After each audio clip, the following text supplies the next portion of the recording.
Salve o Criciúma! É isso aí, torcedor carvoeiro. Finalmente uma vitória em casa. Vamos à repercussão na mídia paulista. Créditos na descrição do vídeo.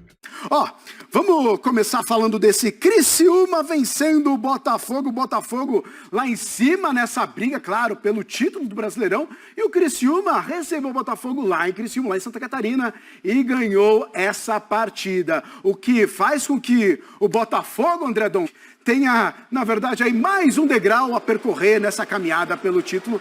Aliás, mas não é fácil jogar lá em Criciúma também, né? Diga-se de passagem. Tanto que o Criciúma hoje tem o terceiro melhor ataque do Campeonato Brasileiro, chegando a 15 gols. E lembrando que só tem 9 jogos ainda. Tem um a menos que o Botafogo, tem gente com 11, enfim. Mas apesar do Criciúma, a gente tem que falar muito bem, a entrega desse time sem a bola foi muito comprometido, muito organizado para neutralizar o Botafogo. Então, faço questão de destacar o mérito do Criciúma, que tem feito um grande início de Campeonato Brasileiro, mas também tem outro lado. E o Botafogo, mais uma vez, foi mal. Só 10 finalizações, 8 contra o Atlético Paranaense. Já merecia ter perdido o jogo com o Atlético Paranaense e quase não perdeu esse jogo, que o gol sai no final. Por quê? Porque na bola aérea, bola parada do Botafogo tem sido muito forte, né? Chegou hoje ao 7º gol de escanteio. Só para ter uma comparação, o Palmeiras foi o time que mais fez gols de escanteio no Brasileirão passado. Foram 10, o Botafogo já tem 7.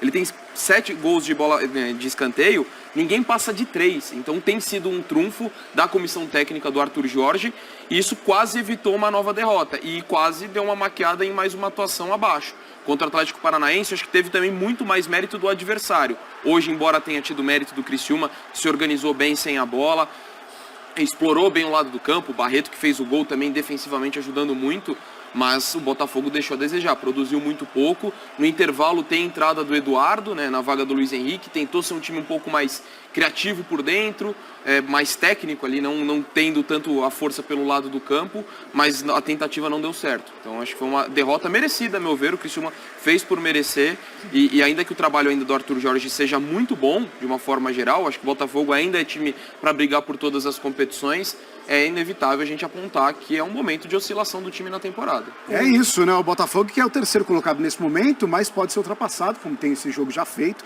pode ser ultrapassado pelo Atlético Paranaense ou o Bahia, que ainda vão fazer os seus jogos aí. Vamos fazer o seguinte, a gente está vendo os melhores momentos dessa partida, daqui a pouco eu quero ver Mariana Pereira e Léo Bertozzi também a respeito desse Botafogo, que acabou sendo derrotado pelo Criciúma lá em Santa Catarina, mas a Roberta Barroso vai chegar com a gente por aqui para trazer informações a respeito desse placar que, claro, decepciona demais o torcedor botafoguense, mas também com essas luzes, com esse céu que está fazendo em Santa Catarina, Roberta, festa para o torcedor do Criciúma também, né? Seja bem-vinda, Rô. Tudo bem, Luciano? Beijo pra você, pra todos os amigos do ESPN FC, também pro fã de esporte. É isso, muita festa, a torcida do Criciúma até agora cantando, vibrando com esse resultado aqui no Heriberto Rios. A torcida do Botafogo, claro, ali calada, esperando, porque só pode deixar o estádio uma hora depois. Então, os botafoguenses decepcionados com esse resultado. O Botafogo cai na tabela de classificação, pode perder ainda mais posições. E já o Criciúma chega a 12 pontos, está a 5 agora pontos da zona de rebaixamento, ainda tem 2 jogos a menos. O Criciúma, então, que acaba com uma invencibilidade do Botafogo de 9 partidas, somando todas as competições. O Botafogo até começou melhor esse jogo, com mais intensidade, posse de bola, só que foi o Criciúma que abriu o placar com Barreto de cabeça. O Criciúma ainda teve um gol anulado no primeiro tempo de Mateuzinho, o VAR intercedeu por falta ali no início da jogada. O Botafogo até no finalzinho do primeiro tempo pressionou, mas não levou tanto perigo. Na segunda etapa, o Arthur Jorge mexeu no time, lembrando que ele poupou o Damian Soares por conta de desgaste, pensando nos jogos ao decorrer da semana, porque tem o Bragantino no meio da semana, quarta-feira, e no final de semana o clássico com o Vasco. Então o Damian Soares entrou na segunda etapa, o Lucas Halter também e o Eduardo. E o gol do Botafogo de empate foi justamente com o Halter de cabeça. Só que o Criciúma continuou ali rondando a área e conseguiu marcar ali aos 40 e poucos minutos já, e aí venceu essa partida. O Criciúma, então, na frente, um resultado positivo agora vem de 2 vitórias. A gente também destaca aqui o Bolassi, que é um jogador congolês. Ele em cada jogada estava mortal por aqui, acabou sendo substituído no segundo tempo, mas dançou, ele fez a festa, ele que é conhecido também como o jogador alegria da torcida do Criciúma, e é isso que ele demonstrou dentro de campo também. Então é isso, torcida do Criciúma ainda cantando muito aqui no Heriberto Rios, e a do Botafogo decepcionada com esse resultado. Tem o Bragantino, só pra gente reforçar, na quarta-feira, no final de semana, o clássico com o Vasco. Já o Criciúma, na quinta-feira, joga fora de casa contra o São Paulo. Luciano. Tá certo, Roberta, um beijo pra você, ótimo trabalho aí, tá certo, uma festa e tanto lá, luzes e tudo mais. Vamos pros números dessa partida, então, vitória do Criciúma por 2-1 pra cima do Botafogo. A gente coloca os números dessa partida que acabou agora e a gente fala um pouquinho mais a respeito desse Criciúma e desse Botafogo. Olha só, a posse de bola ficou pro lado da equipe carioca, com 61,5%, mais quem finalizou, mais foi a equipe catarinense, com 16 oportunidades, sendo 4 certas. 3 grandes chances para cada lado, 19 ações na área rival pro Criciúma e 2 gols anulados aí. A gente viu, inclusive, um no finalzinho da partida. O Botafogo, como a Roberta disse, não perdia há 9 jogos. Tá aí. Ô, Mari, não perdia há 9 jogos. Perdeu e ainda tem 2 gols anulados ali do Criciúma, como a gente viu. Pois é, exatamente. Boa tarde. Boa tarde. Boa noite. Boa noite já, tá bom. Boa noite, então. Primeiro que, falando do Criciúma, é muito interessante de acompanhar o campeonato do Criciúma, né? Dessa temporada de volta à Série A1, depois de muito tempo. Porque ele faz um jogo muito competitivo contra o Palmeiras, né? O gol do Lázaro sai ali no finzinho que dá a vitória para o Palmeiras. Ele chega a ficar à frente do Bahia com 2-0, e aí depois cede o empate. Contra o Atlético Goianiense é um primeiro tempo mais ou menos, volta no segundo tempo com muita intensidade. Só que entre essas partidas sofre uma goleada absurda para o Cuiabá. Então, assim, como oscila e tem essa capacidade de oscilar dentro do próprio jogo, hoje fez um jogo muito inteligente. Muito inteligente, o Botafogo forçou muito por dentro, o Criciúma se fechou muito bem. Era interessante porque era uma linha de 5 atrás, mas não era uma linha que afundava. Era uma linha que jogava com muita inteligência avançada ali, quase que tirando o Botafogo para fora da sua área, não deixando o Botafogo entrar ali. Então, o Tiquinho precisava sair toda hora, todos os atacantes do Botafogo muito para trás da área, porque senão eles estariam em impedimento, né? Impedidos, porque o Criciúma foi muito inteligente nessa marcação. E esse Botafogo, do Arthur Jorge, ele tem algumas virtudes, mais virtudes inclusive do que o Botafogo do ano passado, que tinha quase que uma maneira única de jogar, de atacar. Uma dessas virtudes é o jogo físico. Só que hoje nem assim. O Criciúma fez um jogo muito inteligente, inclusive no corpo, forçou erros do Botafogo. O segundo gol dessa maneira, né? Romero erra uma bola ali, o Botafogo cansou em um determinado momento. Então foi uma vitória muito grande do Criciúma. Agora, pior jogo do Arthur Jorge, talvez? Talvez, porque, assim, né? Porque essa é a acho dúvida. Assim, é que foi um ótimo jogo do Criciúma, eu não né? sei, porque o jogo do meio da semana com o Atlético Paranaense, por ser em casa, ele foi talvez mais decepcionante, porque eu nunca tinha visto o Botafogo assim, nesses últimos meses, ser tão dominado dentro da sua casa. Porque eu entendo sofrer contra o Criciúma. Eu concordo muito com a Mari, assim, o Criciúma não tinha vencido em casa ainda, mas o nível de atuação sugeria que podia. Era até estranho o Criciúma não ter, por ser um time que tem o fator campo, sempre teve um fator campo muito forte, e não ter vencido ainda em casa. O que me impressionou hoje foi a dificuldade do Botafogo de sair da pressão. Tem esse mérito, como o Donk destacou, que assim, hoje você viu um Bolassi, um Éder, e o Éder não é mais um garoto, mas assim, o Éder é um ídolo, né? Um cara que sente muito essa camisa, sente muito positivamente essa camisa. Então você via essa entrega do Criciúma para pressionar o Botafogo, e isso dificultou muito o Botafogo de sair de trás. O que me preocupa do Botafogo é 2 jogos em que a criação com bola rolando, ela foi quase inexistente. Então que bom que tem a bola parada, e que bom que é uma virtude. Que bom que a bola parada por 2 vezes salvou. Hoje não salvou porque perdeu, mas no meio da semana foi o que salvou ali com o Bastos. Hoje com o Lucas Halter brevemente deixou o time na situação do empate. Mas com bola achei o Botafogo pouco eficiente, pouco efetivo. Agora a oscilação, vai ser difícil brigar assim? Ok. Com atuações como a de hoje, como a do meio da semana, sim. Mas a oscilação ela é mais a realidade do que a exceção, né? Você não vai ver um time jogando 38 rodadas no mesmo nível, você não vai ver um time que não vai ter uma oscilação. Então, eu acho que assim, não pode bater o desespero, sabe? Porque hoje pode não ser o líder mais. O anormal do futebol brasileiro é um time disparar como o próprio Botafogo fez ano passado. Porque esse é um campeonato de muito perde-ganha. Esse é um campeonato que pegar um time que veio da Série B não quer dizer que você tenha necessariamente a certeza de que vai vencer. Então, assim, eu acho que tem coisas que preocupam, mas eu acho que são coisas que dá para corrigir, são coisas que você, olhando para frente, assim, dá para fazer melhor. É isso, o trabalho ainda é novo, né? Recente, né, doutor Jorge? Sim. Exato, então é natural que aconteça isso. É porque o começo foi muito bom, lidando com muita pressão, e o time respondeu rápido, tanto tá aí a prova na recuperação da Libertadores para dizer isso, mas seria natural acabar oscilando, e acho que isso faz parte do trabalho, e como eu falei, continua sendo muito bom. Não é porque aconteceu essa derrota e essa semana em que o time esteve bem abaixo, que acho que você questiona o trabalho dos jogadores, mas o Botafogo tem que encontrar essas soluções, porque eu concordo muito com o que o Léo falou da bola rolando, que ótimo, beleza, tem a bola parada, é muito forte, isso funciona, mas você não pode morrer só abraçado com isso. Então, e essa semana acabou sendo um pouco dessa forma. Até com bola rolando, é até uma pena, a Mari lembrou muito bem, né, do gol com uma falha do Romero no segundo gol, mas dos homens de frente acho que foi o cara que mais se destacou. Acho que o cara que mais produziu, participou do jogo, teve muita dificuldade em conectar o lado do campo.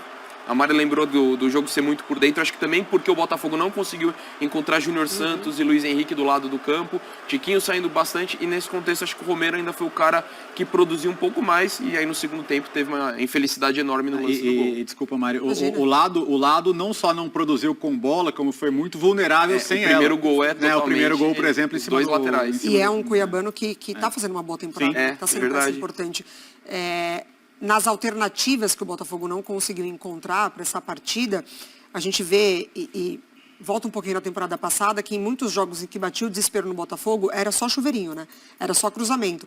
31 cruzamentos hoje, com só 7 tendo sucesso, só que Figueiredo e Fagundes são zagueiros altos, quase 1,90 m os dois batem. Então, assim, não adiantava, o Botafogo colocava a bola para dentro da área, os dois sempre ganhavam lá em cima. Então, assim... Deu para perceber que foi um Botafogo que não conseguiu articular o jogo e aí só usou os lados para o cruzamento. Olha, você falou um pouquinho a respeito desse Botafogo, dessas duas últimas partidas. A gente pegou os números aí só para a gente comparar, então, com um pouquinho daquele começo, que foi um começo muito melhor em rendimento, se é que a gente pode dizer assim. Olha só, a gente pega aí os últimos dois jogos, justamente que o Léo citou, e o jogo de hoje também, né, contra o Furacão e o Criciúma, e tá aí, ó, os números em relação a gols, lógico, menor, finalizações menos, finalizações certas praticamente a metade ali, e números contra, aí a gente tem um aumento nos números, o que é ruim nesse caso, né? Então, 1.5, 16 e 5.0. Mas não é para desesperar, é isso, né? Então, basicamente, é isso que você estava falando, né? Não é porque esses dois jogos... Até porque torcedores, calma! Até porque o recorte é pequeno, né? Entendeu? Você está comparando ali 16 jogos com 2 jogos, e de novo, assim, eu acho que como atuação... A do Atlético Paranaense, embora seja ali um confronto de dois candidatos ao título, para mim um confronto direto, me preocupou um pouco mais que o de hoje, porque eu acho que jogar em Criciúma não é fácil. Não é fácil. Quando a Mari lembra que o Palmeiras estava sofrendo lá e vence no final, num jogo em que se uma bola pinga para cá ou para lá podia ter perdido, esse é o tipo de jogo que é difícil de fazer. Então, eu acho que tem que respeitar muito o trabalho do Criciúma como um time que vai ser difícil para muita gente jogar lá. O que é preciso consertar, então, nesse Botafogo? O que vocês veem como o principal ponto que talvez mostrou como uma deficiência nesses dois jogos onde a oscilação apareceu?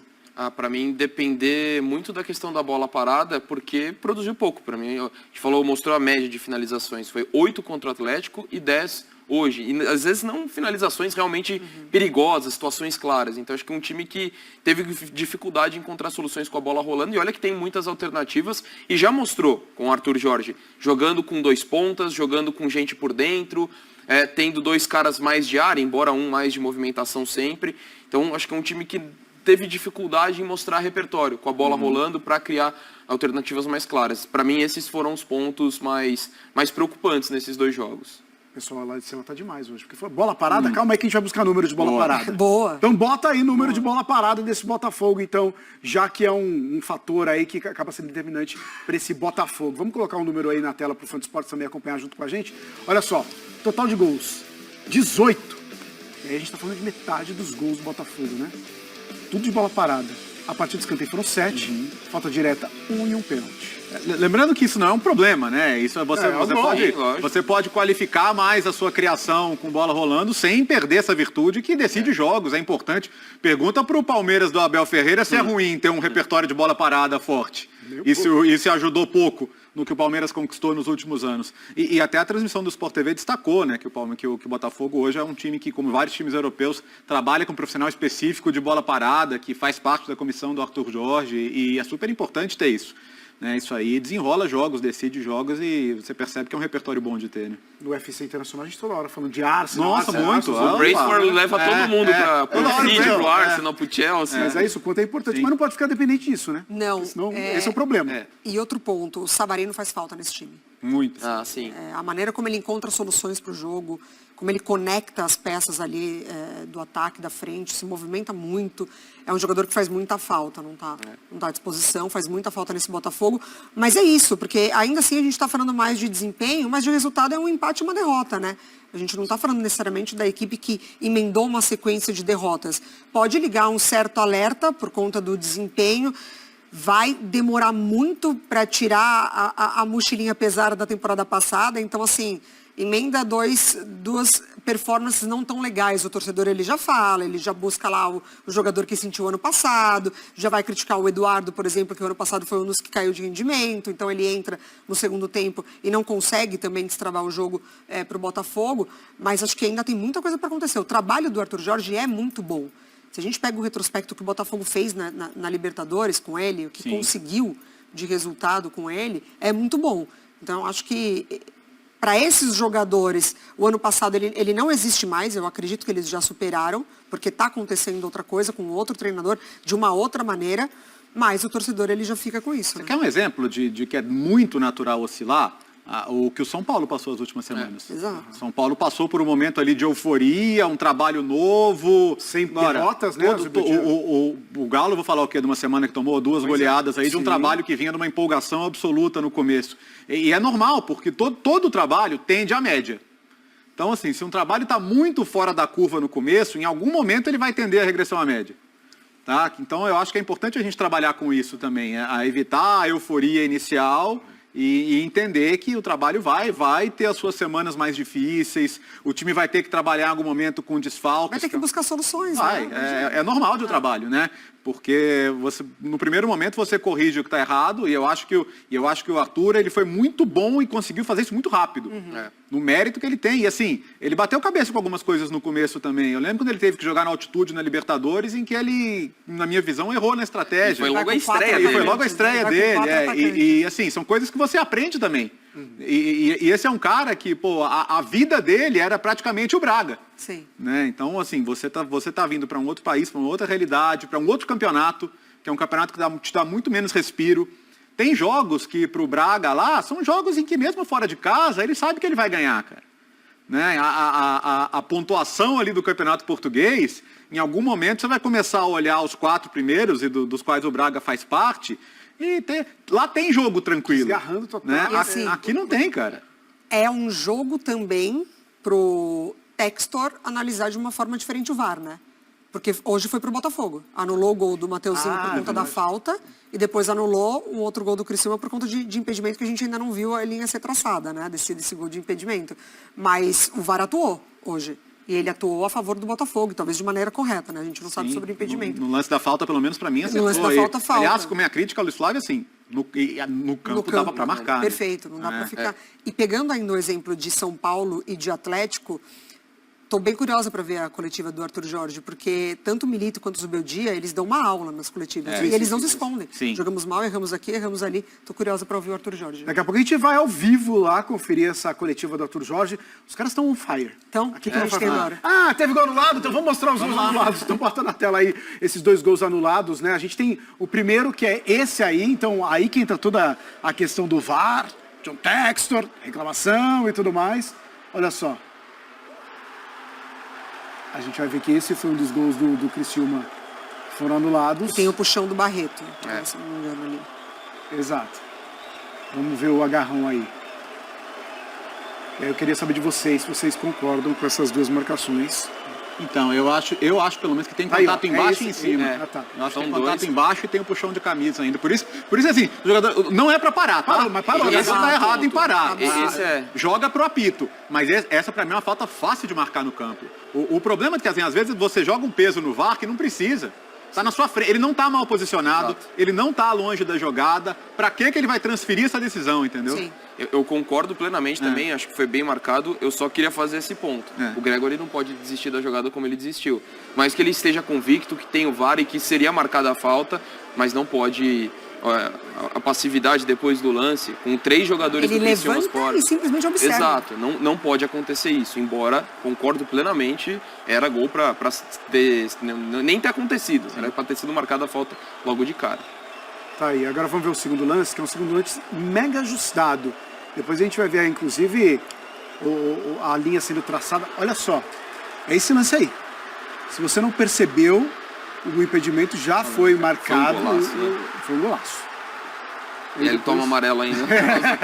E como o amarelo é disciplinar, né? É, e não ele volta. É sempre bom a gente destacar. O amarelo não volta. O gol volta, não vale nada, mas o amarelo fica. O amarelo lá, né? fica. Isso aí a gente tá refém da tecnologia da linha, né? Não tem, o ângulo que a gente tem ali, ele é absolutamente impossível de dizer qualquer Ele é coisa. bem na diagonal, é difícil ter uma precisão olhando ali pela câmera da transmissão. Então vou acreditar que por uma câmera melhor esteja certo. Pois é, depois a gente teve decisão pelo VAR, mas o ângulo é muito, né? Muito lateralizado, então não dá pra ver direito, né? Na diagonal total. E a linha fica muito, mas muito próxima uma da outra. No gol do Lukaku, coitado do Lukaku, eu não consigo parar de pensar nele. Eu pensei nele, nesse lance a gente estava assistindo o jogo e falei, olha lá, a síndrome de Lukaku também, porque o Lukaku também está tendo gols anulados toda hora. Foi no semi-automático ali, foi por uma pontinha de chuteira, né? Até foco a chuteira dele no replay. Então... E o mascote abraçando ele. Pelo menos o mascote não levou amarelo, Exato. né? Então, E entrou super bem no jogo, e entrou pra isso, né? Pra explorar o contra-ataque, né? Pra poder aproveitar essa velocidade, porque o Botafogo naturalmente teria que deixar espaços, né? Olha lá, mas é muito, muito próximo, né? Os dois jogadores. E a uma facilidade, inclinação de tronco que dá o E a impedimento. facilidade com que ele encontra o espaço para chutar, né? São 3 jogadores ali do Botafogo com capacidade de marcar ou de pelo menos incomodar. Ele conduz a bola, ele puxa para dentro, ele acerta um chutaço. Tá aí, ó. Então, pra vocês, então, não tem muito o que a gente falar, de certa forma, não é, com certeza, né? Esse lance. A gente vai até tentar fazer algo que é assim, tentar parar aqui na nossa imagem que a gente tem aí do lance, no momento em que ele é acionado, que é o passe, para ver se a gente consegue ter uma visão um pouquinho mais clara, o que é bem difícil de acontecer, desse lance aí, desse gol do Alano, que seria mais um gol do Criciúma na vitória de 2-1, seria um 3-1 aí no finalzinho da partida, porque esse lance aconteceu bem no finalzinho do jogo já.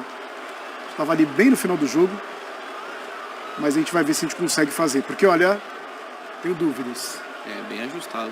Mas o chute foi bonito, hein? O chute Ó, foi, ó. belíssimo. Foi muito bonito. Tapa de esquerda ali e a bola lá dentro. Vamos tentar fazer? Vamos tentar colocar então o lance ali? Ou seja, o Texor vai... Nessa aí não vai dar pra ele falar muita coisa, não. Basicamente não vai ter como falar. Vamos ver. É isso. Por quê? porque esse ângulo parece que tá Pelo ângulo, legal. o ângulo dá a impressão de legal. Mas tem a questão de paralaxe, perspectiva, profundidade. Eu não quero ser o professor de física aqui. E algo que a transmissão É. mostrou, né? A gente não entendeu? teve essa linha traçada. A linha existe justamente para anular essa impressão visual que a gente tem, dependendo do ângulo, né? Então, sem as linhas traçadas, aí fica muito difícil falar qualquer coisa. Depois, na transmissão, se não me engano, eles colocaram o frame ali exatamente do Frame VAR paradinho. com as linhas traçadas. tá, boa. Mas é uma colada na outra ali, é um negócio dificílimo. Aí, Olha lá, agora. aí a gente conseguiu, ó. Mas ó, por esse ângulo, me dá a impressão, assim, me dá a impressão de posição legal. Mas a inclinação do Alano então, ali pode ter um pouquinho dá a impressão de impedimento também mega ajustado, né? O braço ali também dele na frente. Se você dá um clique ali na tecnologia, já do porque é timing da bola sair, aí o tronco tá na frente mesmo. Pois Mas é. nesse momento é difícil, bem difícil. Nesse caso aí, pode colocar o cardiograma lá da bola. Não tem problema, né? isso Aí não aí. tem como solucionar esse caso aí. É só com câmera bem o posicionada mesmo. semi-automático ali, que é o utilizado, que inclusive detectou o impedimento do Lukaku. É isso, foi menos de um minuto. Quase não se discute, né? É isso, lembrando que o semi-automático na Euro ele é o mais rápido possível, porque ele tem ainda por cima o chip na bola, né? Então ele já trava no momento do contato, o eletrocardiograma da bola, ele detecta sozinho o momento do contato. E aquela bola especificamente, né? Então não adianta, porque nem a gente não tem nem o semi-automático e nem a bola, que a bola é de uma fornecedora específica. Então, se não é a fornecedora do campeonato, também o próprio semi-automático, por que é semi-automático, né? Porque ainda teria um fator humano ali para travar no momento certo do contato. Aí é isso, se virar o ângulo um pouquinho para cá, talvez você vai ver Aí é um microsegundo ali que o cara parou o momento da imagem num momento diferente, já pode mudar totalmente a situação. E o que podemos falar de Chiquinho, hein? Então é isso, pessoal. A repercussão da vitória do Tigre em cima do Botafogo por 2-1 e poderia ter sido mais se não fosse a arbitragem. Se você gostou do vídeo, deixe seu like para ajudar o canal e se inscreva para mais notícias do Criciúma Esporte Clube.